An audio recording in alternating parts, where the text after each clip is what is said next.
Welcome to the Port City Plate Podcast, presented by Bienville Bikes Food Tour. The Port City Plate Podcast is serving up the food, history, and people of Mobile, Alabama for people who love the Port City. I'm your host, Chris Andrews, and today on the show, we have Stephenie Funaro, the new owner of the Cheese Cottage. The Cheese Cottage is a local favorite in Mobile and known for its incredible and wide range of selection of cheeses and charcuterie boards, and really, I think, one of the best atmospheres in Mobile, the Cheese Cottage. Stephenie has a passion for cheese and a background in the food and hospitality industry. She's recently taken over the reins at the Cheese Cottage and is kind of infusing her unique vision and creativity that she has, but also staying true to the essence of the Cheese Cottage and what's made it one of the best spots in Mobile. I think definitely a go-to spot for locals and visitors to the Port City. So I'm super excited to get to know Stephenie myself and hear more about your journey. And so Stephenie, welcome to the Port City Plate Podcast. I'm super happy to be here. This is so much fun. Yeah, I'm excited. So tell me about yourself and where did you grow up? Are you from here originally? From Satsuma, which is like 25 minutes. How did I know that? I'm from I went to Satsuma. Oh my gosh, yeah, I graduated in 09. Okay. Freaking go Gators. I was 04. Oh, I love that. Yeah, I did not know that. No, that is really good. See, that's cool. This is where we're finding stuff out about each other. This is great. But yeah, I'm from Satsuma. Like I lived in Mobile off Moffett Road when I was very young, but that's where I did my formative years. Okay. And then I moved to the city area probably about 10-ish years ago. Yeah. And I love it. So I know a lot of people are familiar with the Cheese Cottage and they're familiar with especially the former owners, Christy and Bubba Barber. Yes. They started the Cheese Cottage 2017. Mm-hmm. And I know Christy was certainly the face of the Cheese Cottage, I know, for a while and did so many great things. But so I guess tell us about, your recent ownership change there and how you've recently, what events led to you and your husband taking over the Cheese Cottage. Okay, so probably about a year and a half-ish ago, almost 2 years, she was kind of getting prepared to sell it and just have a different journey for herself and Bubba and just spend more time with her family. But about a year ago now, we were just kind of chit-chatting, her and I, working and all this stuff. And I was like, just having fun. I was like, what do you think about me and Freddie taking over? And I was like, I think this will be really cool. And she just thought, I was like, just think about it. There was no pressure. There was just an idea, an inkling of an idea. And then that was probably March or April. And then 6 months later, we were doing the process during all that time. And once October hit, it was ours. That's awesome. It's pretty wild. So October of 22. 22, yeah. Okay. And I know you worked there from the very beginning, right? Did you? Yeah, I was 2 months. I got there in late March of 18 because we properly opened in January, mid-January. I think it was the 14th or 15th of 2018. Okay. But the whole concept had been dreamed up and ready to go from 2017. Right. So it was great. I mean, did you ever think in those early days that you would be absolutely in charge? Not. Absolutely not. It's nothing not that it's a bad thing. I was just oh no, I love being told what to do. I love not being a boss, too much responsibility. I don't like getting on to people. I don't want to be the one people come to when they're mad. But then I realized I'm actually really good at all of those things. Well, not necessarily getting on to people. Freddie does that. But we have it's just been a lot of fun and a lot of learning on my own, and it's really cool. It's definitely unexpected, but in a really good way. Yeah, that's awesome. Yeah. So I do want to talk about the Cheese Cottage, but you've also worked in the restaurant industry for a while. Yeah. I think I started, dates. 2016, I actually started working at the Mobile Yacht Club, and at the time I was at Walgreens in Saraland, and then I ended up leaving Walgreens, and I just started working at Mobile Yacht Club just on my own, and it was really cool. But then 5 months later, in March, I also started working at the Cheese Cottage. I was working at the Yacht Club and the Cheese Cottage, and it was great. It's two different type of hospitality things. Because at the time, the Cheese Cottage was walk up to the counter, order, and then sit down. And then clearly we transitioned. But at the time, it was really neat. I enjoyed it. And then I came on full time the summer of 2017. and I haven't looked back. Yeah. Clearly. That's where we first met, was on the when the Bienville Bike Stores would come there on Thursday night, and that's where we met. I know, and so I guess talk about the Cheese Cottage and kind of the history there. And it's an old historic building, old gas station on St. Louis Street. Tell a little bit about the history of the building, a little bit about that. So it's a lot of fun because Christy, she has like the little plaque to the right of the door, like when you walk in. And it's just cute. She has like this little dude talking about it, but with pictures from the 40s or 50s, excuse me. And then it's probably been there about 20 something years at that point. And it ended up, I think they stopped using it in like the 70s. And then it kind of went decrepit. I'm sure a lot of people, like if they're from around here, because I still remember driving down St. Louis Street, like with my mom or grandma or whatever, and just seeing the building, like it didn't have a roof, the door was gone, no windows. And so it'd been like that 40 years at that point. But Christy, like, you know, when she was looking for a place, she was like, she saw this and she was like, oh my gosh, this is for us. And then they ended up turning it back into looking what it used to look like for the Historical Society, and for, clearly we want to see it. It was beautiful. It was super cool.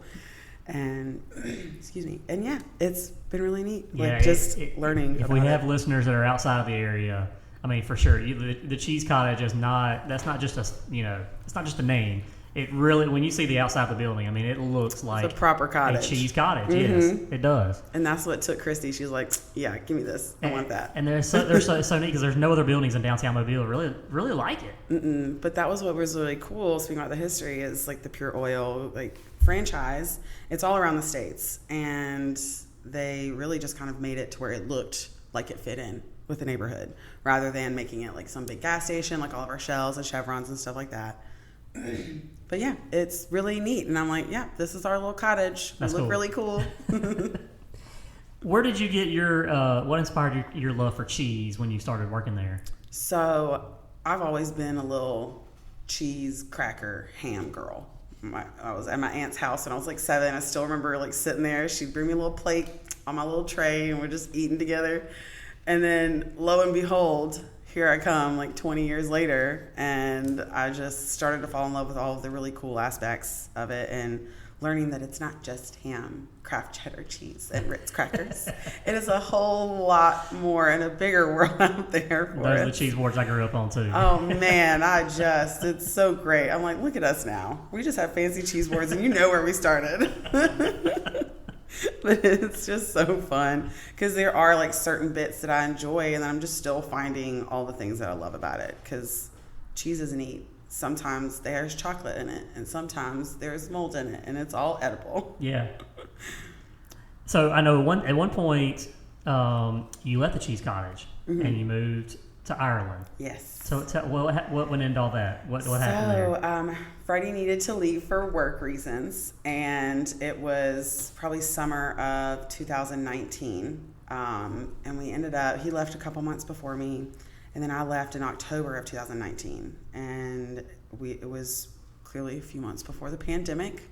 Nobody's knowing what's going to happen yet. I'm just like, yeah, I'm going to Ireland. I'm going to do so many cool things. I'm going to like travel outside of Ireland. I'm going to go out west. It's going to be so cool. I was ready. I was ready to just mess it up and do whatever I wanted to do with Freddie while, when he's not working. But it was really neat. And then we did a pretty good, like I even made friends over there, which is really cool, because sometimes, at our age, you're like, do you want to be my friend, or like, is this weird now?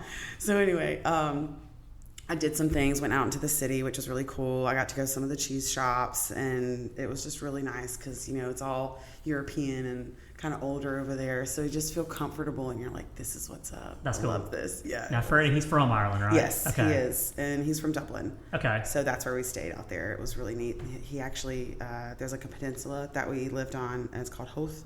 And it's just like a train ride into the city, like 20 minutes. It was absolutely perfect. Yeah. And so y'all were over there. Were y'all over there during COVID? We were. Okay. So I was actually supposed to come back at the end of March, and we see where that ended up.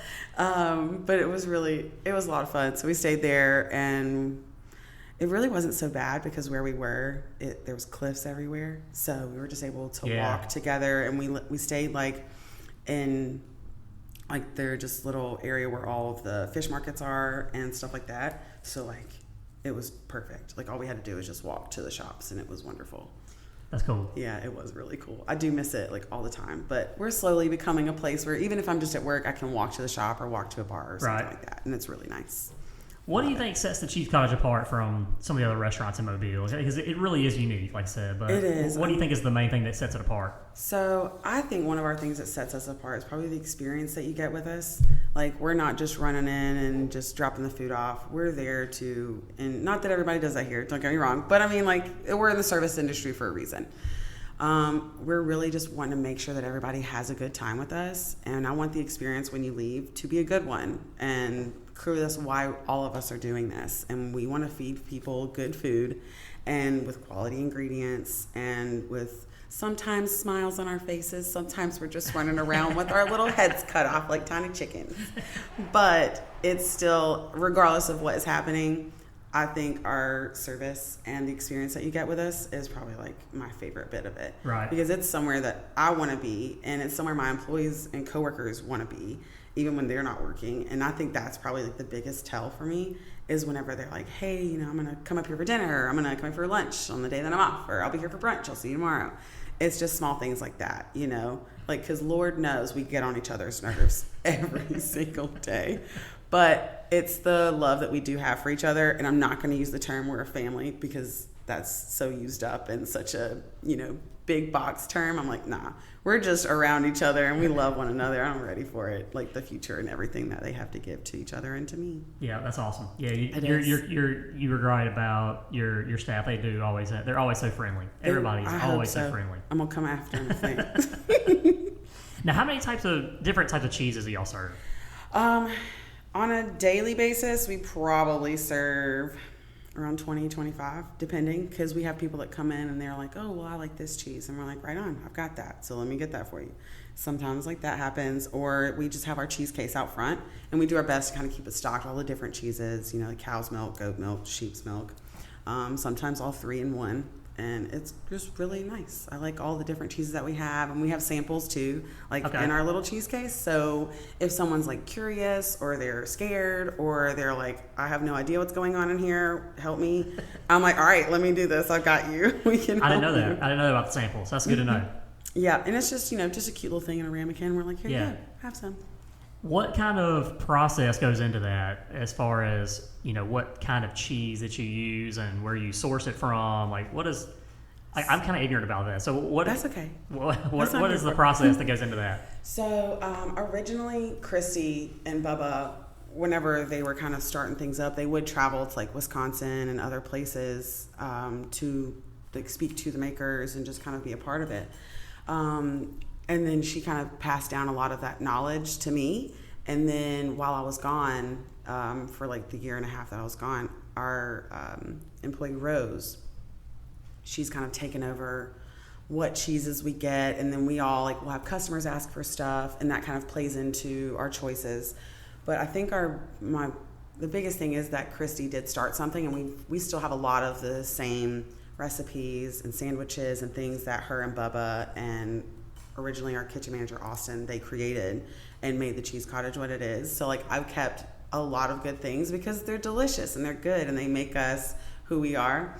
So we do like to keep a lot of the OG stuff, but then we'll bring stuff in, like speaking of the chocolate earlier, there's like this chocolate chip goat's cheese that we have. Ooh. And oh my gosh, it is oddly delicious. Yeah, I was like, that's really weird. I don't want that. And then I tried it and I was like, all right, prove me wrong, please. All right, I'm trying that. Yeah. So Rose kind of just goes through and we'll bring back familiar faces of cheese, or we'll just go in and try some wild new stuff too. So it's kind of at our liege and just what we're kind of feeling like that week too. And clearly cost, because sometimes this stuff is outwardly just crazy. I'm like, all right, this is sense. There's some cheeses, I guess, that you know that your customers wouldn't pay that for. Correct. And like I want, like, our biggest thing as well as our experience is being accessible to people. Like I'm not going to be running up. I have a few like expensive wines or expensive cheeses, but that's not the only thing you're going to get when you come to the cottage. It's definitely something that we want everybody to enjoy and make sure they're happy. Do you have any kind of seasonal cheeses, like anything that's like limited time. I know like for us, when we do our tours, the seasonal tours are always so popular. People love the seasonal things, so do y'all have anything like that you kind of have for a limited time? So I know a lot of people around here are probably familiar with our raclette, which is a Swiss cheese, and depending on where you are in Switzerland, also France. I'm not going to let them fight with each other. I'm just going to say both so nobody comes after me. But it's really cool. It's a kind of a semi-firm cheese, but then we put a little oven over it and you melt it and you put it on some like potatoes, French cornichons. We personally throw pork in there. Like we straight up make the pork and then it's delicious and we just kind of have that as like the meat option. And then we just melt the cheese over it, and it's really fun and just really pretty. And you're like, oh my God, that's it's amazing. Really hot. Like, it's melty cheese. Come on. But then, we'll use that on our cheese boards as well. And then a lot of cheeses, because of how accessible like certain things have gotten in the industry, there's not many there are clearly like seasonal cheeses, but there's a lot of cheeses that we can get all throughout the year. Like one of our favorites is Blueberry Wensleydale from England, and it's delicious. It's just crumbly and it's kind of sweet. So that's really nice. That's probably one of our like number one like seasonal type cheeses. That's cool. Yeah. Do y'all have a cheese from Thomasville, Georgia? Oh, we don't right now. Okay. But, oh my gosh, I love them so much. I've got a friend that does a food tour in Thomasville, and I know she so talks cool. about, they go to the cheese shop there. Yeah. And on her food tour in Thomasville. I want to go there. I need to just drive over there as soon as possible because they have such good stuff. Yeah. Yeah. I was just wondering about that. We used to have them on our our main number one our artisan board, and that was one of our favorite cheeses. Oh my gosh, yeah. No, they're amazing. I love them so much. And I guess I know y'all are known for of course amazing cheese boards, charcuterie boards. That's what you're known for, right? Yeah. So what are some of your personal favorites? Ooh. My personal favorite, we have a burrata caprese salad. That's really just slices of tomato, then pieces of the burrata, which is like the mozzarella that has the cream inside, and then oil, balsamic, salt, pepper, and basil. Just simple, clean, delicious. That's one of my favorite salads. My favorite sandwich that we have is the Italian, and I will get that multiple times a week. And I have to not do that because it's bad, but it's delicious. And then we have, our spinach and feta dip is one of our most popular things. And sometimes I do be sneaking a spoonful every now and then. I'm like, all right, this is so good. But it's just simple things that go into our food and just really good quality ingredients that make them so nice. And I've got my favorites, but man, I'll eat everything on that list. I really will. What about some kind of under the radar cheese? Is there anything that's kind of a lesser known that it's kind of a hidden secret? A lot of people are afraid of goat's cheese, and they're like, "Oh, it tastes like goat to me. It tastes like goat to me." But I will say there are certain cheeses there are goat's cheeses that don't taste like that because of just how it's made and the way that it's made. And I think that one thing is for people to kind of just enjoy more things and try more things. But clearly, if you don't like it, sometimes you're just not going to like it, and that's okay. But I think one of our favorite cheeses we have, it's in a jar actually, and it's it's Meredith Dairy, and it's a really soft feta-esque cheese, but it's got sheep's milk, goat milk, and cow's milk cheese, and it's in this olive oil brininess, and it is so good. It melts in your mouth. And I had this woman come in the other day and buy a couple of jars, and we were just talking about it for 2 minutes. I love that I'm doing this with you. But it's just kind of things like that. And then one of our most popular cheeses that people do, I think, not realize that we have, so it's Prairie Breeze, which is not under the radar. I know that was the question, but man, people forget that we have it, and I'm like, y'all, come here. This is so good. Because it's just like a cheddar cheese. It's from Iowa, of all places. Because, you're not, you're always just thinking about Wisconsin. And then personally, I'm thinking of California because one of my favorite dairies is out there, too. Or dairy farms is out there, too. And, so it's kind of fun. We got a lot of different things. That's cool. Yeah. Have there been any dishes that you've introduced since taking over? Anything new that y'all done? Any new concepts or anything like that? A couple new sandwiches, and I will say it kind of went off the rails for a minute in a good way. So we brought the pickle pizza a few weeks ago. And man, there was some controversy. More than the pineapple pizza, which I just did too, because I was like, who am I going to make mad today? But everybody was so sweet. And they're just like, oh my gosh, I want to try this. And I'm not going to lie. I was like, this is ridiculous. why are you putting pickle and calling it a pizza? This is ridiculous. Ridiculous. I'm just like being so dramatic about it. And I was straight up proven very wrong. Really? So wrong. And I love being proven wrong. Please tell me that I am wrong. Just as much as I like being right, because clearly who doesn't enjoy being right. But it just had like we did it like kind of our spinach and feta dip on as it like the sauce. And then it's just mozzarella. We actually did have like a dill fontal, which is just like a farm style soft cheese that is like pressed with actual like fresh dill. We had that, but my favorite way is we put feta on it, which is we're actually doing the new menu in the next like week or two, and that is going to be on the new menu. Okay. So it's going to be the feta instead of the dill fontal. Because I was Very like, nice. this is good. Let's Yeah, do this. y'all's pizzas are really good. I know, man. I'm like, Yeah, you can't sleep on the pizza. no, it is so good. If I'm just like feeling a pizza, and we have like the cauliflower crust. Yeah. So it's really thin and crunchy and like just perfect, and you don't feel bad because you're not really wasting anything, and it's not like a whole bunch of food. It's just really, really good. So I do have a business question that I want to ask you, and you kind of touched on it a little bit, but just thinking about the Cheese Cottage and their loyal following. I know that Christy built there. How have you kind of struck that balance of preserving that, but also kind of making it your own? I know y'all have very different personalities, which both great. Not saying anything negative at all about either one of you. But how do you strike that balance of preserving what she built and taking it to the next level with using your personality? It's funny because even saying we're very different people, which is hilarious because her and Freddie are really similar because they're both very business minded, and they'll have like these intense conversations, and I'm just like, oh. And then Bubba and I'll just be sitting there just like looking at each other from across the table. It's so funny. But I am actually probably the biggest component of making sure that we preserve a lot of what Christy did, because there's a reason it's been successful and there's a reason it's been here for 5 years. And it's because of her and Bubba and their care and love for what's going on. And I know you heard me mention Austin earlier because he was there for like 3.5 years and he helped with a lot of the original recipes. So having that in the cottage for me, oh my gosh, I'm actually getting a little emotional. It makes me happy because I want them around. I just want to make sure that I have like their essence still in the cottage, but we're also going to make sure that we are pushing forward and doing different things.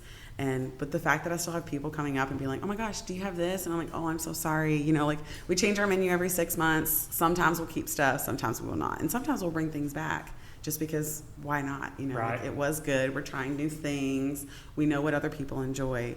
But I think having like Freddie on board and then Rose, who is like our kitchen lead, and just really everybody that works there, we love taking ideas from one another and kind of putting them into reality. And our favorite way of doing that is probably our brunch menu.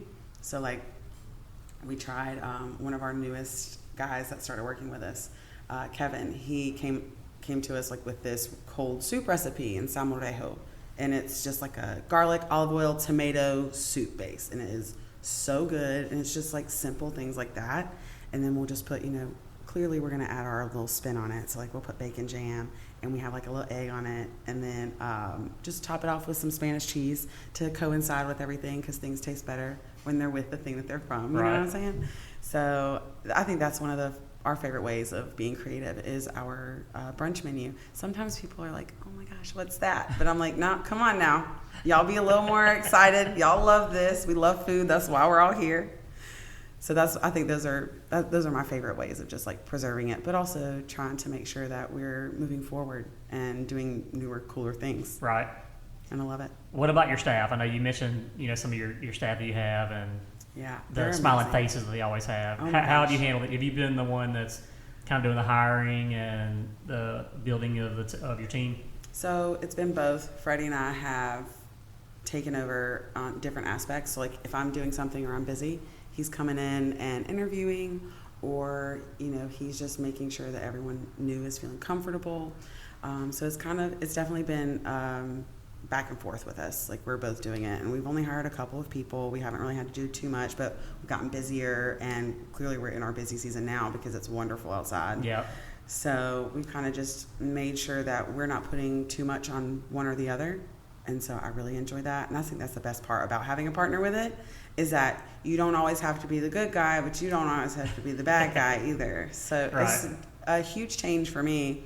But he already works in an industry where he has to have to take care of the good and the bad with that. So he's already doing his thing. Yeah. But I also, need to be a big girl and do my thing too. So it's been interesting for sure. Yeah. What are some other challenges you've had? I guess, not having business experience. Ooh. What are some other things that you've been challenged with? That's the hardest part about it for me. And I love doing the tours and meeting people and creating new things and all that. But you also have to do the dirty side. You do. Of it. You That's gotta the get business your side hands. of it. Oh, a mess. I'm like, and Freddie definitely takes control when it comes to a lot of that stuff and making sure that I don't get in over my head, because I love doing new things and getting new food, but I can't be buying all the food that I want when I'm going in there. It's like, oh yeah, I want this cheese and that cheese and this cheese and the other cheese, but it's like, I need you to calm down. We still have stuff we've got to do. So he definitely kind of reins me in a little bit. But yeah, Freddie's kind of like my big businessman doing his thing, because he's just so smart and knows what's going on.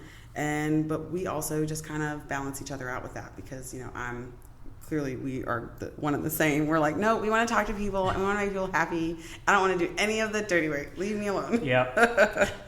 But it's been a fun learning experience. Like, I'm learning with him on the daily on how to do things and what is best for us, and making sure that there is a balance between having what we want but understanding what we need. Right. If that makes any sense. Yep. So it's been fun, honestly. A little stressful, but I mean, if somebody says it's not stressful, they are lying. Hey, you're not doing something right. Lying. I was stressing whenever Christy was in charge, because I'm like, girl, what is happening right now? How are we doing this? So what is going on? So it's been fun. What's some other feedback you've gotten, I guess, or maybe it's a memorable story that you've had since taking over? Well, it's kind of the same, and maybe this isn't like the biggest memorable thing, but I have customers that come in and they'll be from out of town, out of state. Like recently I had someone from Birmingham, and they were so sweet, and she was like, oh my gosh, we've had such a good time.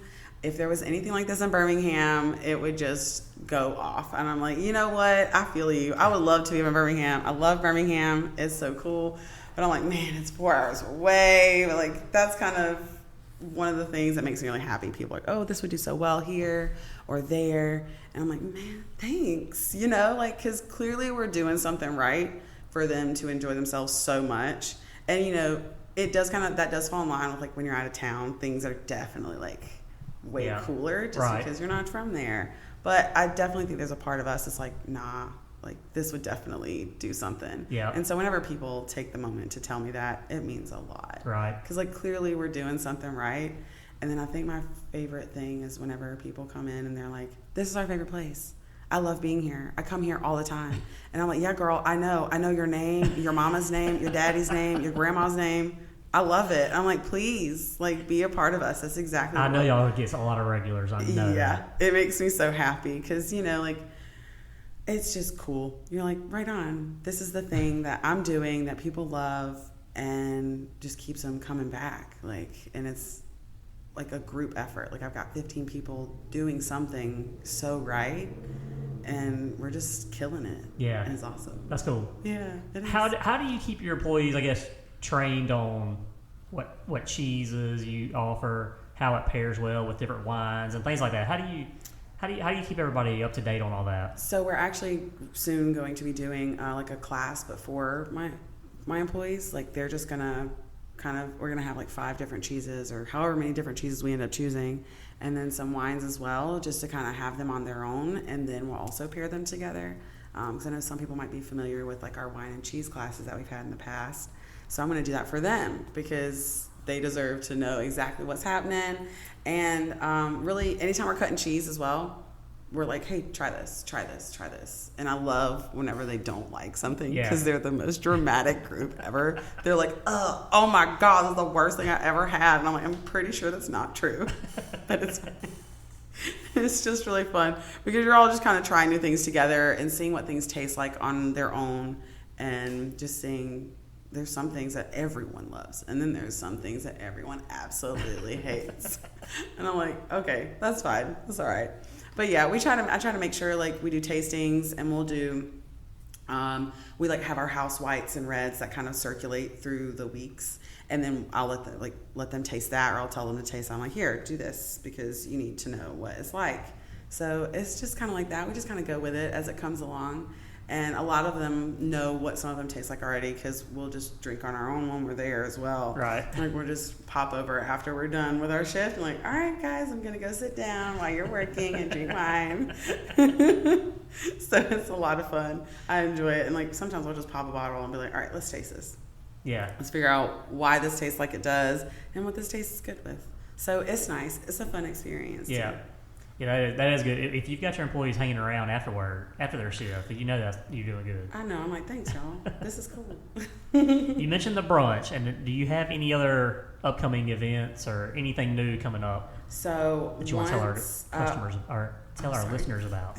Yeah. So Mother's Day is coming up in about, I think, 5 weeks now, because we're in April somehow, which is bonkers.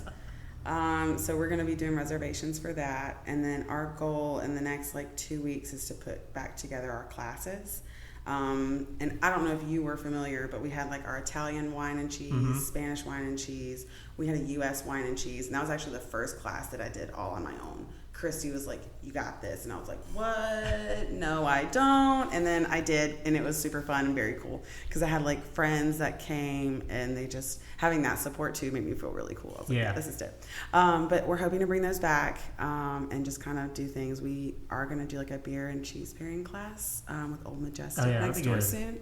And I'm super excited about that. But we do try to make them during times where people are able to come. So we'll do them Sunday, evenings or afternoons, after brunch or after our service. And then sometimes we'll just do Mondays as well, in the evening time. So that when people get off of work, they can come have a nice class and stuff like that. Plus it's getting warmer, so it'll be nicer to not have the sun beating down on you and just oh gosh, this cheese is already melting. It's been out for 2 minutes.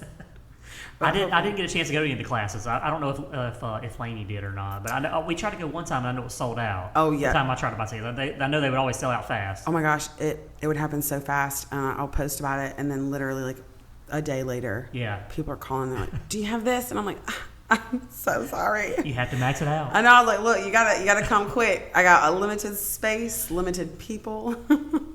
But it's really cool. Yeah, that brought me a lot of pride though. Yeah. Because I was always working it with Christy, and she's just a badass. So I was like, yeah, come on, let us teach you some stuff. Y'all done a good job too, I think, of controlling the elements the best you can. You got the outside dining area, the patio, but even in the summertime, I know when we brought our tours there, it's not that bad. It really isn't. Wintertime, it's not that bad. And so y'all done a good job, I think, as well. Thanks. I really appreciate that, because that's one of our biggest hardships, clearly, because we're outside seating in South Alabama on the coast. We have the rainiest city, and it lets us know clearly. But yeah, it's actually really nice, because we have our fans for the summertime, and I got them heaters during the wintertime, and once them shades come down, it's like a little sauna in there sometimes. I'm like, all right, y'all, I get it's 20 degrees, but I am hot. But it's really nice if you got umbrellas out and stuff. So even if it is hot, the sun's just not beating down on you when you're on the front patio. So it's really nice. We definitely do our best to make sure everybody is comfortable. But I know people are afraid. If it's raining, they're like, oh my gosh. And I'm like, no, girl, come here. I got covered stuff. I can help you. Yep. So don't let the elements deter you from going. No, not at all. No, please. All right. So what do you think? How do you see the Cheese Cottage evolving in the future? You kind of touched on it a little bit. Maybe not so much another location or anything like that. But what do you plan to do, say, the next 5 years or so? 5 years, honestly, our goal would be great to have a second location, because that was Christy's aim before the pandemic happened. Okay. And that's just definitely something that we feel would benefit us, whether that be, who knows? I can't really even say a town, because then people are going to come after me and be like, oh my gosh. Because Freddie and I have differing feelings on certain places where we should be. So I like that.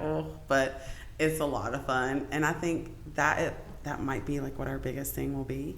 And if not, we might build out the cottage more to where, Sure. like, as we're able to, clearly, and just have our kitchen, because that kitchen is small. Yeah. So we put out all that food in like a 5 square foot place, basically. We do a lot of big things for a small space, and Yep. I'm super proud of it. That's awesome. Thanks. Well, I'm excited. Then I wanted to kind of transition to our next segment of the show, which is called Meat and 3. Yeah. And so we've gotten into the meat of the podcast. So now I'm going to ask you 3 kind of burning questions that everybody wants to know about Stephenie. So you traveled the world. You've been to Ireland. What's a memorable food experience that you had, say, in Ireland or in England or in Europe? Okay, so actually the most memorable and the most comfortable thing for me is whenever we were living in Ireland and we were in Howth in the peninsula that I was talking about earlier. There's this place called Mamo, and during the pandemic they brought on this lobster roll, and it was like the perfect lobster roll. It was incredible, and I literally would like take photo shoots with it, because we have to take pictures of our food. Absolutely. I want to look back and remember what I made or what I had or what I enjoyed. And they just have like the best food, and like it's all sourced in Ireland, and honestly probably within like a 10-mile radius half the time. Really? I might be being dramatic about it, but I mean, like, it all comes from there, and you can just tell how much the owners care about what they do, because it's a couple, and so the wife works the front of house and she's so cool, and then the husband does the back house, and they just mesh each other so well, and it is incredible. But they actually opened up, like, they have the Mamo, their restaurant, and then they had like a little market called Marga, and I think, if I'm not mistaken, that does mean market in Irish. Okay. So it's really neat. Correct me if I'm wrong, y'all. But they ended up just like selling wines, and it was really similar to kind of what the Cheese Cottage is, but on a smaller scale, and they had way more like market ingredients or things to buy, like tinned fish and a whole bunch more wine, because man, we would go there. Oh, they also made mulled wine. I don't know if you ever had mulled wine, but oh my gosh, it is so good. It's just hot red wine with spices and stuff, and they have like the best over there. That's cool. So I know I've kind of gone off on that's favorite thing. Awesome. That's awesome. Yeah, well, so I talked to Matt Lamont a few weeks ago, and he went to Ireland, did a food tour in Ireland, and he said it was terrible. Oh, well, he probably didn't go to the right places, clearly. Some of the food wasn't that good. I mean, some of the places, they're just like old school, like this is what you're getting. Yeah. And this is how we've been And I think doing it may have been some of the portion sizes, were really small, like Yeah. a piece of cheese, Well, stuff like that. But see- I think he was a little bit underwhelmed with the food, and so I wasn't sure about the food scene in Yeah, I mean, Ireland. definitely it's come up, because I made sure that I went out, like whenever it was just me or if I was with friends, I would go out, I would go into town and find places that I wanted to be at. Like, I researched and was like, okay, cool, this looks great, and I'll look reviews up or I'll follow certain things. But yeah, it's kind of hard when you are going in blind, and then you're not really knowing what to expect, and then you're like, oh my gosh. But the portion sizes, that's really funny, because we're so Americanized. We have such big portions here. Right. It is a little like, oh dang, I'm actually hungry. I have an American stomach. What is going on? Because I feel that way. Can't blame them. When you and Freddie, my second question is, when you and Freddie go out to eat nice dinner, where do y'all like to go in Mobile? Where are some places y'all like to go? So I would say in Mobile, like our number one, we love Wasabi, which is the sushi place next to, I think it's Half Shell over there off of the airport. That is our favorite sushi place, period. End of story. Really? I love it so much. But honestly, like, I'll go to Fresh Market and get some sushi too, to be fair. But it's not in Mobile. We really, really love Dragonfly in Fairhope. Yeah. That is, we've been going there for years. A friend of mine, Kate, put me onto them. Oh gosh, it's probably been a long time now, about 8 years. And then ended up going with, other people started knowing about it, or they already knew about it, however. And we just all started going together. And honestly, it used to be a weekly thing. Really? Yeah, it really did. We would straight up drive 45 minutes to Dragonfly, eat our tuna tacos, eat our turnip fries, get our bottle of wine. But my personal favorite is getting the PBR bottle and trying to figure out what that number is. So, trying to figure that all out. It's fun. Yeah, I love Dragonfly. I'm definitely partial. We do the Taste of Fairhope tour, and Dragonfly's a stop there on the tour. Yeah. We do the firecracker shrimp taco and the turnip fries is what we have on the tour there. So that's a really good stop. Yeah. It's so nice. Now they have the location in Daphne, so you don't have to drive us all the way into Fairhope. You can just go to Daphne. Yeah. Cut Stop off, off there. 10, 15 minutes. Yeah. 10 minutes. It's nice because, like, honestly, if you're like, you know what, I'm actually super hungry, I don't want to go all the way to Fairhope. Yeah. We're just going to stop off there, and I love it. Now, I haven't been to the one in Daphne yet. It's good. Okay. Yeah, they do well. I will say, I think Fairhope has a little spiciness to it, but I just love it because it's also probably just like a familiarity thing because that's where we used to go all the time. So I love both locations, so I'll stop off either way anytime because that's what it is. We don't always go to Fairhope anymore. We will stop off in Daphne and sit on the patio, and we'll bring our dog, and everybody there is so nice. Very cool. Yeah, it's great. All right, my last question is, what is the perfect last meal for you?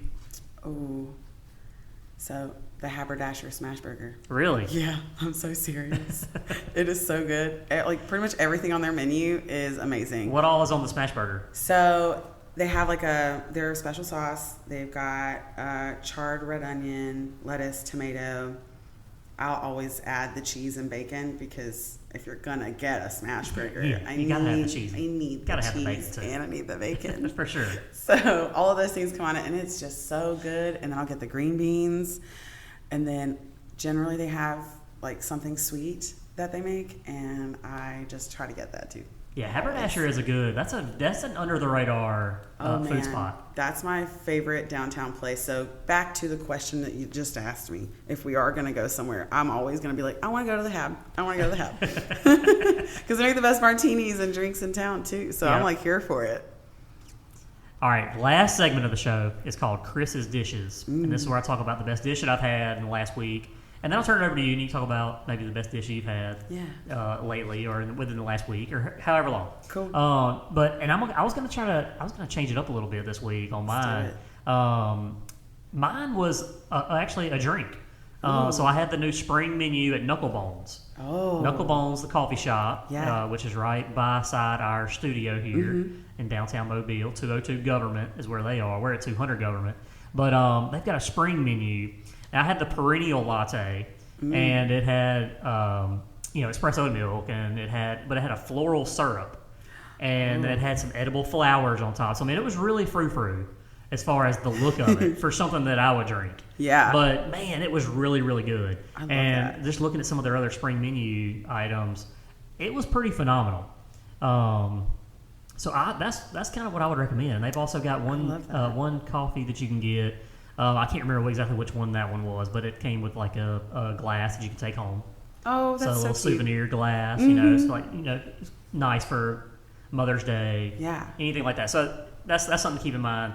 That's my Chris's dishes for the week. Knucklebones, the spring menu at Knucklebones. I had the perennial latte. That was a good one. I like the name too. It's really cute. Yeah, Knucklebones is a cool spot. Yeah, it's really neat in there. I'm just like, wow, this is aesthetic as hell. Yeah, I'm like, let me just stay in here. This is great. My friend Liz goes there a lot. She loves it. She's an artist down here, but she's like, this is a great space. I love being here. I'm like, yeah, girl, of course you do. It's a good meeting spot. Yeah. I've had several interviews there. Oh, that's so cool. It's a good spot. And it's like comforting too. So, you're just having like this relaxing atmosphere. That's really nice. And then it's chill. I love that. So before we wrap up, do you have a dish that you've had lately? So it's going to sound terrible. Not necessarily, because I've had a lot of the same foods recently, and I've had a lot of our food. So it's hard for me to be like, oh my God, yeah. All right, so tell me one that you haven't mentioned yet. Let's see. I'm going to go with a dessert that we actually made yesterday for brunch. Yes, let's hear the dessert. It was a pear roll-up, which is basically like this cute little dough ball. And one of my employees, Grace, actually kind of came up with it. She just like messes around in the kitchen sometimes, and she's like, cool, I made this, try it. I love it. So we had, it was like fresh pear, cinnamon, sugar, and I think they like cooked down the pear in butter and cinnamon and sugar, but then they added that also to the actual roll-up itself. And then we just topped it with some whipped cream that we made and some honey. And then, oh my gosh. That sounds amazing. Oh my gosh. I had 2 bites and I pushed it away. I was like, y'all, come on. I have been eating half of our food all day. This is ridiculous. But yeah, I'm probably going to say dessert-wise, that was it for me. That's good stuff. Yeah. I do want to ask you one more thing. Yeah, please. What about Mother's Day? What are y'all going to be doing for Mother's Day? So I haven't actually, I think that's going to be like our brunch day. But basically we're going to be taking reservations and just call the shop, hit us up in our DMs. We generally answer back. Emails are good too.